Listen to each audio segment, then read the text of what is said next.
My name is Sarah Turner. I'm 28 years old, and last year I died. Well, technically, the doctors told my parents I wouldn't survive the night. Their response: "She's not our real daughter. We owe her nothing." And just like that, they left me to die alone. A week later, they showed up at my grandmother's house ready to claim the inheritance she left me. But my bed was empty, and there was just a letter waiting. When they read it, their lives fell apart. If you're watching this from somewhere you felt abandoned too, hit that like and subscribe button. Trust me, you'll want to see how I rewrote my ending.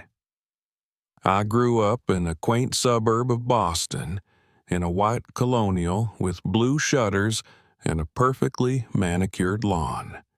From the outside, we were the quintessential American family: mother, father, 2 daughters.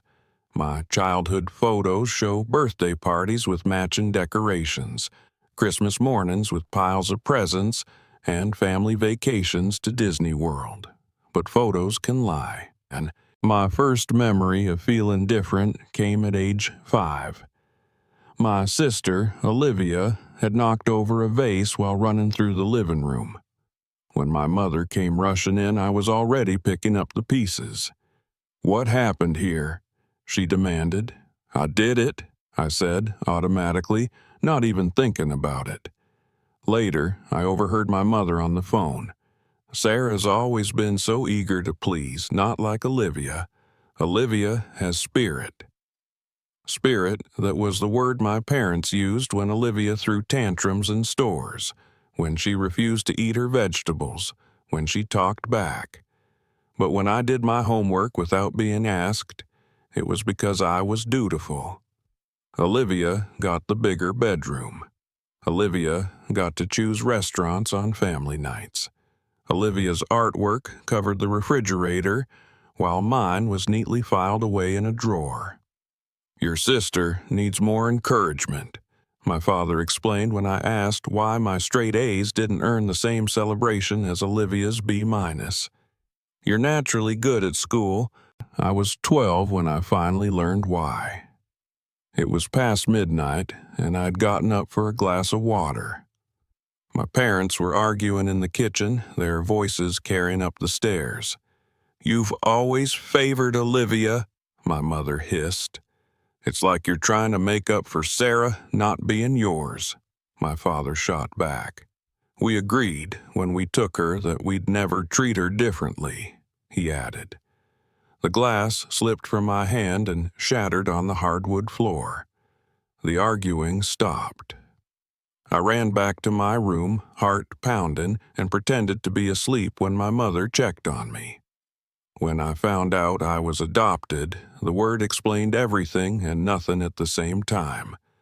Why my hair was dark when everyone else's was blonde. Why I had green eyes when they all had blue.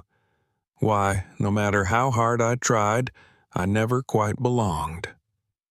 The next morning at breakfast, I waited for them to tell me, to explain, to reassure me that I was loved just the same. They said nothing, so I did. "I heard you last night," I said, my voice small but steady. "I know I'm adopted." My father lowered his newspaper slightly. My mother paused while pouring coffee, then she smiled that tight smile that never reached her eyes. "Don't be ridiculous, Sarah. You must have been dreaming." And that was it. No confirmation, no denial. That felt like truth. Just gaslighting and breakfast as usual. I learned that day that in our house, truth was less important than appearance. After that, I threw myself into being perfect. If I couldn't be loved for who I was, perhaps I could be valued for what I achieved. I graduated at the top of my class in high school, got a full scholarship to Harvard, started my first tech company at 22. My parents attended my graduation, of course. They smiled for photos and accepted congratulations for having raised such an accomplished daughter. but there was always distance in their eyes, as if they were looking at a project rather than a person. Only my grandmother, Martha, truly saw me. She lived in a beautiful old Victorian house in Cambridge, filled with books and antiques and the smell of cinnamon. I spent every summer with her from age 13 onward. After the adoption revelation, she was the only one who really showed me love. "You have your mother's eyes," she told me once when I was 15. It was the only acknowledgement from any family member that I had biological parents somewhere. "Who was she?" I asked. Grandmother Martha patted my hand. "Someone who loved you very much, but couldn't keep you. Someday when you're older, I'll tell you everything," she promised. But someday kept getting postponed. Throughout college, whenever I asked, she'd say, "After you graduate, after graduation, when you're settled in your career." Later, it became, "when the time is right." Meanwhile, my relationship with my parents deteriorated further. My father's law firm represented my main competitor in a patent dispute, and when I confronted him about the conflict of interest, he simply said, "Family is one thing, business is another." Olivia became a doctor, following in our father's footsteps, though he'd switched to corporate law before we were born. Their shared medical background became yet another thing that excluded me from family conversations. The final arrangement happened 3 years ago at Thanksgiving dinner. Grandmother Martha was there, frailer than I remembered but still sharp as ever. The conversation turned to my company's recent success. We had just secured major funding for an AI-powered medical diagnostic tool. "I always knew Sarah would do something special," Grandmother said proudly. "Yes, well, she always was determined to prove herself," my mother replied with that familiar dismissive tone. "Prove myself?" I echoed. "Is that what you think I've been doing all these years?" "It's common for adopted children to go through a phase of overachievement," my father said, sipping his wine. The casual confirmation of what they had denied for 15 years stunned me into silence. "Dad," Olivia looked shocked. "What are you saying?" "Oh, she knows," my mother waved dismissively. "She's known since she was 12, though I don't see why we need to discuss it at dinner." "You've denied it my entire life," I said, my voice shaking. "Every time I asked, you made me feel crazy for even suggesting it." "We thought it was better that way," my father replied, as if explaining something to a difficult client. "Children need stability." "I needed truth," I countered. "The truth is," my mother said with sudden sharpness, "we gave you everything, a beautiful home, the best education, every advantage. Most adopted children would be grateful." Grandmother Martha's hand came down hard on the table. "That's enough, Margaret." But it wasn't enough. 20 years of feeling like an outsider, of conditional love, of gaslit reality came pouring out. "You never wanted me," I said. "You wanted the idea of me. The perfect daughter you could show off at parties, the one who would validate your parenting without ever demanding actual parenting from you." I stood up, napkin falling to the floor. "I'm done trying to earn love that should have been freely given." I left that night and didn't look back. Changed my phone number, moved to a new apartment. Grandmother Martha was the only one I stayed in touch with, meeting for our weekly Sunday brunches away from my parents' house. "They do love you," she insisted once. "They just don't know how to show it." "Love isn't supposed to be this hard," I replied. She died 6 months ago, peacefully in her sleep. I was traveling for work and missed the funeral. My parents didn't bother to call me about it. I found out through an attorney's letter informing me that Grandmother Martha had left me her house and the majority of her estate. I never got to hear the truth about my birth parents from her lips, but fate had other plans for revealing family secrets. I don't remember the impact.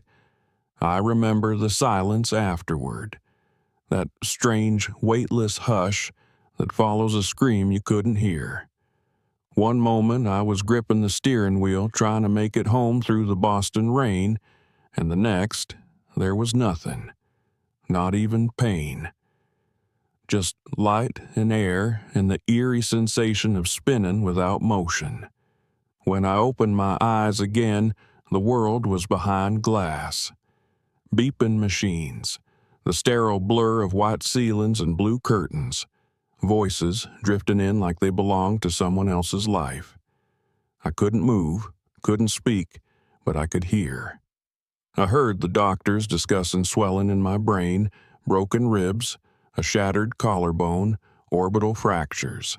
I heard the nurses say they had stabilized me, that the next 24 hours were critical. I heard the word coma, and somewhere deep inside me, I understood it meant I was at the edge of something I might not come back from. But what I heard next was worse than any diagnosis. "We've contacted the emergency contacts," a doctor said.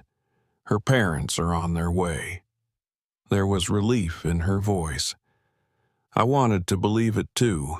I wanted to believe my parents would walk through that door and do what parents are supposed to do, fall apart and pull together, demand the best doctors, ask what they could do, who they could pay, what they needed to sign. Instead, when they arrived, I heard my mother's voice first, cold, controlled, dismissive. "She's not really ours," she said. "We were never the legal guardians. It was informal." My father echoed, "The adoption was never finalized. We shouldn't be responsible for any of this." The doctor tried to clarify. "She listed you both as emergency contacts, as next of kin. We need authorization for surgery." My mother's heels clicked once on the tile. "I'm sorry," she said. "You'll have to find someone else. We can't be financially liable for someone who isn't really our child." I wanted to scream, I wanted to beg, but I was locked inside my own body, frozen beneath the weight of machines and drugs and betrayal. They left, just like that. I heard the door open, close, their footsteps retreating. I don't remember much after that. Only the sound of a Nurse Emily sitting beside me later that night. Her voice was softer, gentle. "Your friend Samantha has been contacted. She's on her way. She's authorized the procedure." Then her fingers brushing mine. "Don't worry. You're not alone." And for the first time in my life, I believed someone truly meant it. The surgery was a blur. I remember only fragments. A bright light overhead, cold air on my skin, a voice counting down. Then, nothing. When I woke, the pain was like fire, blinding and searing and everywhere at once, but it was proof I was still here, still in this world, alive. My mouth was dry. My throat felt like sandpaper. I tried to speak, but it came out as a croak. "Water," I whispered. Emily was there. She smiled like she'd been waiting years for that sound. "You're awake. You're back." In the days that followed, I began piecing myself together. One breath, one blink, one physical therapy session at a time. Samantha came every morning with fresh clothes and legal updates. She sat beside me and told me everything, how my parents had not only refused to authorize treatment, but were already moving to contest my grandmother's will. "They're trying to have you declared mentally unfit," she said one morning as I pushed a walker slowly across the rehab floor. They're saying your injuries have compromised your decision-making, that the estate should be managed by them. I stopped walking. My hands gripped the metal bar harder than necessary. They left me to die, I said, and now they want to take everything? Samantha nodded. But they don't have a leg to stand on. The hospital documented everything. We have the footage, the audio, even the nurse statements. I looked at her. Then let's fight. That evening, I sat in my hospital bed reading the letter my grandmother had left for me. It was written in her careful cursive, and every word cut like truth I hadn't been ready for. She told me about my birth mother, her niece Caroline, how she had been young and scared and unable to raise me, how my grandmother had offered me to her son Richard and his wife Margaret, believing it would keep me in the family. She had thought they'd love me like their own, but they never did. They had been waiting for a child, and then, shortly after taking me in, Margaret discovered she was pregnant with Olivia. Suddenly, I was the extra, the substitute, the one who didn't belong. My grandmother admitted she had seen the signs, had tried to intervene, but they always insisted things were fine. She apologized for not telling me sooner, for protecting the lie instead of protecting me. But she had made sure of one thing: I was legally adopted. The papers were signed, the court documents filed. I was their daughter in every legal and binding way. And she had left everything to me because she knew they would try to take it. When I finished the letter, I felt a kind of sorrow I hadn't known existed, not just for what I had lost, but for what I had never truly had: a mother, a father, a family that saw me as their own. But I also felt something else: resolve. I wasn't going to let them steal the one thing I had left, the home where I had felt safe, the legacy of the only person who ever truly loved me. I began physical therapy with a vengeance. I pushed through the pain, the vertigo, the trembling in my limbs. Every step felt like a small act of rebellion. Every breath a reminder that I was still here, still fighting. I graduated from a walker to a cane in under 3 weeks. The therapists called it remarkable. I called it necessary. Meanwhile, Samantha and James, my grandmother's lawyer, built the legal case. They gathered documents, statements, security footage. We had everything. But what we needed most was clarity. So I wrote a letter to Richard and Margaret Turner. I didn't address them as Mom or Dad. They had forfeited that right. I told them I knew the truth, that I had read the letter, that I had seen the hospital footage. I included a copy of the adoption papers and a printed transcript of their words to the doctor. I told them I didn't need their apology. I didn't want reconciliation. I just wanted them to understand that I saw them for who they were.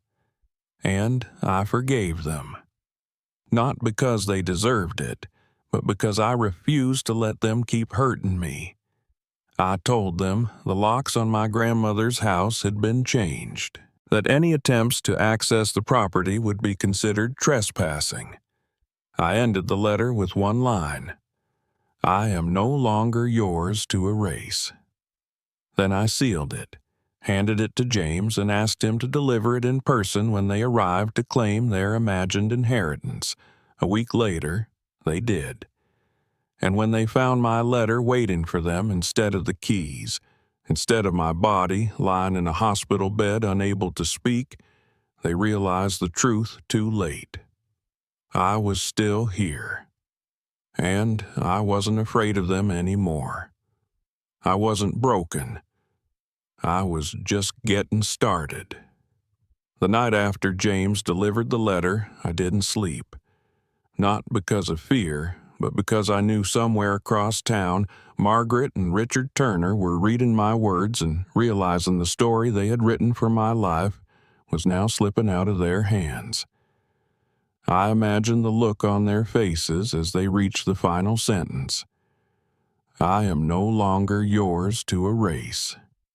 I didn't need to be there to feel the tremble of their composure breaking. I could already hear Margaret's sharp intake of breath, the way she would blame James for the delivery instead of asking why the words had been written in the first place. Richard, ever the tactician, would go quiet, calculating damage control instead of admitting guilt.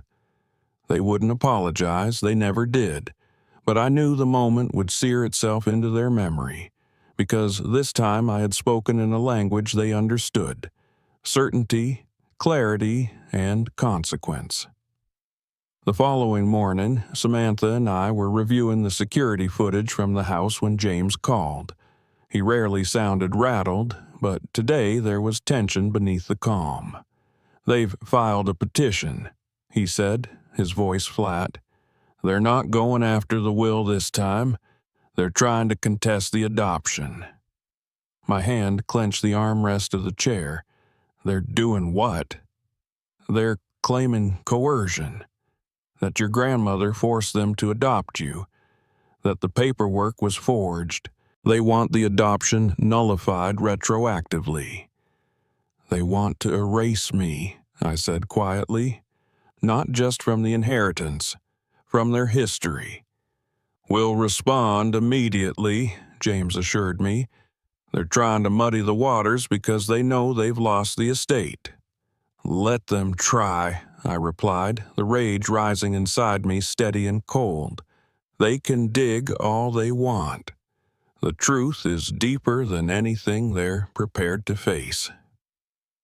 That night, I sat alone in the east wing of the house, staring at the portrait my grandmother had commissioned of me when I was 17.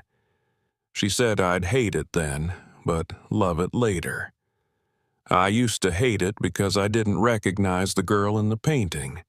She looked too confident, too sure. Now, as I looked at her again, I saw someone else entirely. I saw a survivor. 2 days later, Allison showed up on the doorstep. I hadn't seen her since the hearing, hadn't spoken to her since the day she walked away from our parents after reading the letter. She was wearing jeans and a hospital ID clipped to her coat pocket, her hair pulled back in a rushed ponytail, dark circles beneath her eyes. I opened the door slowly. We stared at each other. She didn't ask if she could come in. She just held up a stack of papers and said, "You need to see this." We sat at the kitchen table, and the same one where our grandmother used to slice peaches on summer mornings. She spread out the court documents. "They're building a case around your mental state, using the brain injury to claim you're not of sound mind. That you wrote the letter under Samantha's influence. They're reaching, but they're reaching hard." "They don't care if it's true," I said. "They just care if it's believable enough to stall the estate transfer." "Exactly." She hesitated. "I can testify about the way they treated you, the way they always treated me like the golden child. I'll say it all in court, Sarah, every bit of it." I studied her. The old version of me would have asked her why now, why it took her so long to see it. But the version of me sitting in that chair had already let go of needing those answers. "I'd appreciate that," I said instead. "Thank you." She looked down. "They told me I'd regret siding with you, that I was destroying our family." "They destroyed it themselves," I said. "I just stopped pretending it was whole." The hearing was set for the following Monday. My doctors provided evaluations clearing me as mentally competent. James submitted documents verifying the authenticity of the adoption, the notarized signatures, the timestamps. Samantha provided witness statements from hospital staff detailing how my parents abandoned me. Allison's affidavit, though, was the most damning. In it, she detailed years of favoritism, of dismissiveness, of deliberate exclusion. She wrote about the Thanksgiving dinner, about the silence after I left, and she ended it with one line that struck harder than any legal clause. If Sarah isn't their daughter, then I don't know who I grew up with either. The night before the hearing, I walked through the house room by room. My grandmother's scent still lingered faintly in the fabric of the curtains. The floorboards creaked the same way they had since I was a teenager sneaking downstairs for late-night cocoa. It wasn't just a house. It was memory. It was evidence. It was a living reminder that I was loved, once, by someone who knew my worth without having to be convinced. At 9 a.m., the courtroom was quiet, the tension humming like a wire. Margaret and Richard sat stiffly beside their lawyer, a man who had once represented real estate developers but now found himself defending emotional negligence. I walked in without a cane. I wore no makeup, no performance of weakness. Only truth. James opened the proceedings, laying out our case with precision. The adoption papers, the will, the hospital records. Then he called Allison. She took the stand, her voice steady, her eyes clear. She told the truth without bitterness, just fact. When she finished, there was a long pause before the judge looked at Richard. "Would you like to respond, Mr. Turner?" Richard stood. He adjusted his tie. He opened his mouth. Then he hesitated. "We thought we were doing what was best," he began. "Sarah was always so independent." "That's not a legal defense," the judge said flatly. Margaret didn't speak at all. She sat staring at her hands, a shadow of the woman who used to correct the way I folded napkins. When it was my turn, I stood slowly and faced them. I told the judge the story. Not the facts, James had already done that. I told her what it felt like. To hear my parents tell a doctor I wasn't their real daughter. To wake up in a hospital alone and find out that the people who raised me had walked away without looking back. I told her about the letter, about the photo albums, about the fight not for an inheritance, but for identity. When I finished, the courtroom was silent. The judge closed her folder, adjusted her glasses, and said, "This court finds no basis to invalidate the adoption. Furthermore, the actions of Mr. and Mrs. Turner, while not criminal under current statutes, suggest a clear pattern of emotional neglect. The estate shall pass as instructed in the decedent's will. Case closed." Richard exhaled hard. Margaret stood as if to say something, but I didn't wait to hear it. I walked out into the morning light, where Allison was already waiting with a paper cup of coffee and a tentative smile. "You did it," she said. I took the cup and held it for a moment before replying, "No, we did it, and I'm not going back. Neither am I." And I believed her. We drove home in silence. The air was soft, heavy with the kind of peace that only comes after battle. The porch light was still broken, the garden overgrown, but the house was mine, entirely, unquestionably, legally mine. And more importantly so was the story. Not theirs, not anymore. The headlines came 2 days later, not from anything I published, but from the leak of court transcripts someone on the legal team clearly thought the public had a right to see. "Boston heiress abandoned by adoptive parents wins legal battle," the first one read. The article was brutal in its detail. It quoted Margaret and Richard Turner verbatim, lifted lines from Allison's affidavit, even referenced hospital records. The story spread across networks like a slow burn, sparking talk shows, comment threads, and debate panels about inheritance, adoption, and blood ties. I didn't speak to the press. I didn't post a video. I didn't share a statement. Because I had already said everything I needed to in that letter, in that courtroom, and in the silence that followed. The public didn't need my pain repackaged as content.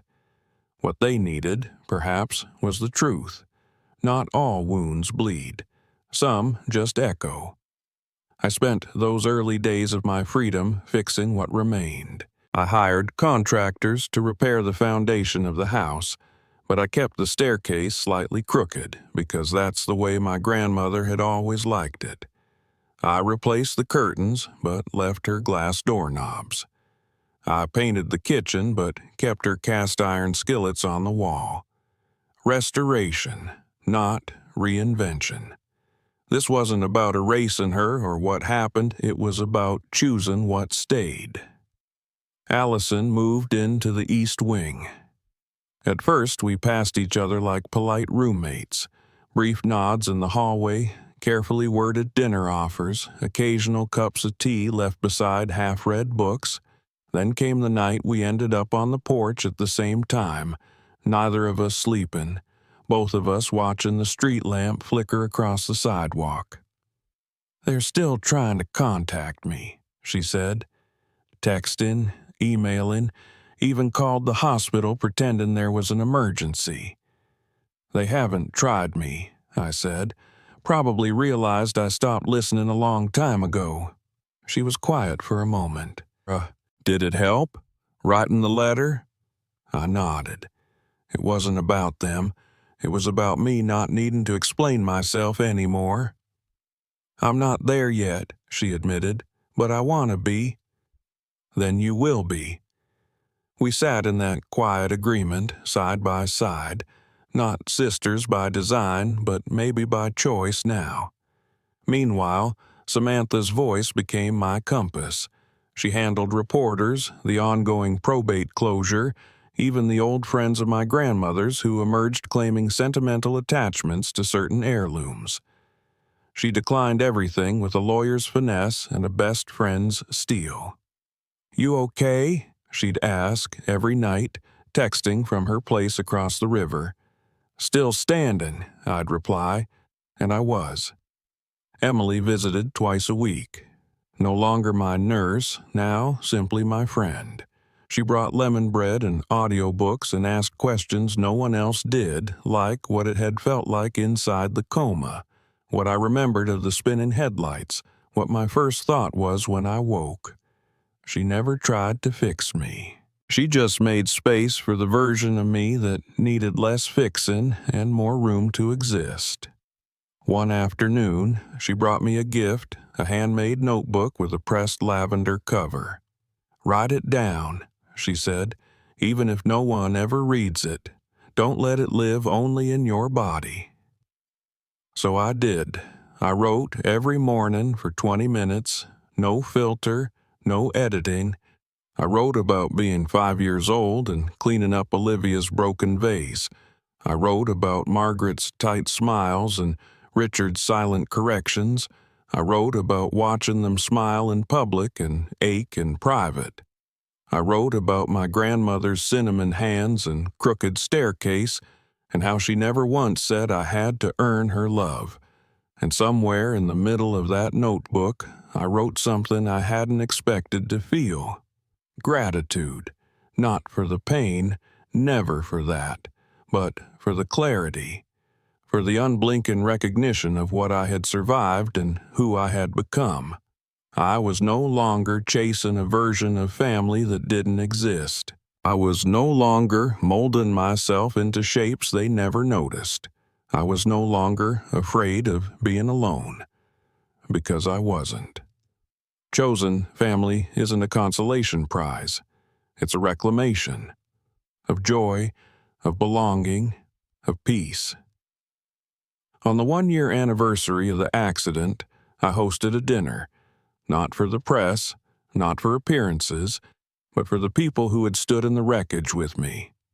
Samantha came with her partner, a soft-spoken environmental scientist named Elise, who brought a bottle of wine and an awkward charm that fit perfectly at our imperfect table. Emily brought homemade butternut squash soup and a playlist of songs she said reminded her of healing. Allison brought herself, and that was enough. James Wright arrived late, still in his suit, holding a stack of legal documents in one hand and a tiny lemon tree in the other. "For your new beginnings," he said. We ate, we laughed, we remembered. We didn't talk about my parents, not out of avoidance, but because they didn't belong here. Not anymore. That night, after the guests left, I sat alone on the front steps with a blanket draped over my shoulders and the porch light flickering above me. I looked out at the street I'd walked as a child, at the sidewalk where I'd tripped and skinned my knees, where my grandmother had taught me how to ride a bike, where Olivia had once dared me to steal a neighbor's Halloween candy. Everything was the same, and everything was different. I didn't cry, I didn't rage, I just breathed, deep and slow, because sometimes peace doesn't roar, it settles. The next morning, I received one last letter, not from Margaret or Richard, from a woman named Evelyn Carr, a lawyer who'd worked with my grandmother decades ago. The envelope contained a photo, my biological mother, Caroline, holding a newborn wrapped in a yellow blanket, me. There was a note scrawled in the corner in faded ink, "For Martha, she has your fire." My throat tightened, not with sorrow, but with awe. I had come from someone who loved me enough to let me go, who trusted my grandmother to protect me, and who, despite her own absence, left a fire inside me that no abandonment could extinguish. I placed the photo on my bookshelf beside a frame that held nothing yet. I wasn't ready to fill it, but someday maybe I would. For now, I had this house, this life, this voice, and no one, not even the ones who tried hardest, could take it from me again.